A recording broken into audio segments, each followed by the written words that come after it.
আল্লাহ, ও মজলুমের আল্লাহ, ও মুসলমানের আল্লাহ, ও অসহায়ের আল্লাহ, ও তালেবুল ইলমের আল্লাহ, ও মিসকিনের আল্লাহ, ও সমস্ত নবীর আল্লাহ, ও কুল কায়নাতের আল্লাহ, আমরা মাজলুম, তোমার দিনকে বিজয় করে দাও।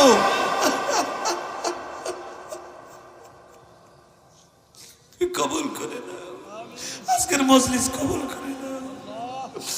ওরে আমার নাশুকরি,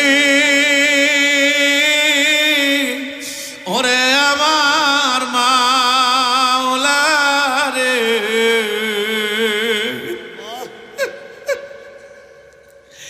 একা একা কেমনে থাকবো কবরে।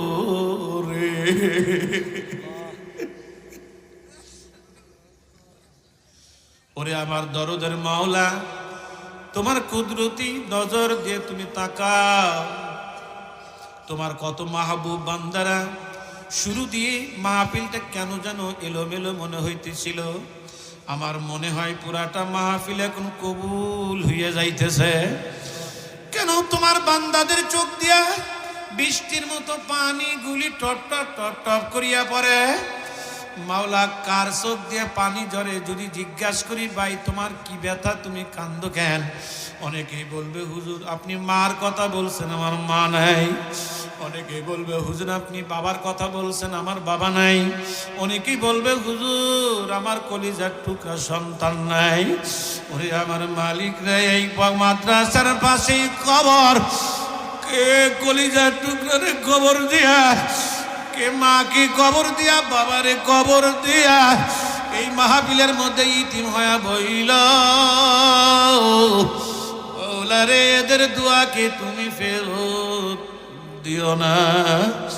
ওয়াজান চোখের পানি ছাড়িয়ে দেন বাবা, সকলেই চোখের পানি একটু ছাড়েন না বাবা। বলে হুজুর এত চোখের পানি ছাড়তে হবে কেন? বলে এমন একটা দিন আসবে যেই দিন তুমি লাশ হইয়া ঘরে পড়িয়া থাকবা, দরাদরি করে নিয়া খাটের নিচে শুয়াইয়া ফালাইবে, মাথার বালিশটাও কারিয়া নিয়ে যাইবে, নাকে কানে তুলা দিয়ে যেদিন শুয়াইয়া রাখবে, ছোট্ট ছোট্ট বেটারা বাবা বাবা বাবা বাবা বইলা ডাকবে। কেউ দৌড়াইয়া যাবে বাঁশ কাটার জন্য, কেউ যাইবে তালাই আনার জন্য, আবার কেউ যাইবে বরুর পাতা দিয়ে পানি গরম করার জন্য, কেউ ঘরের সামনে কালো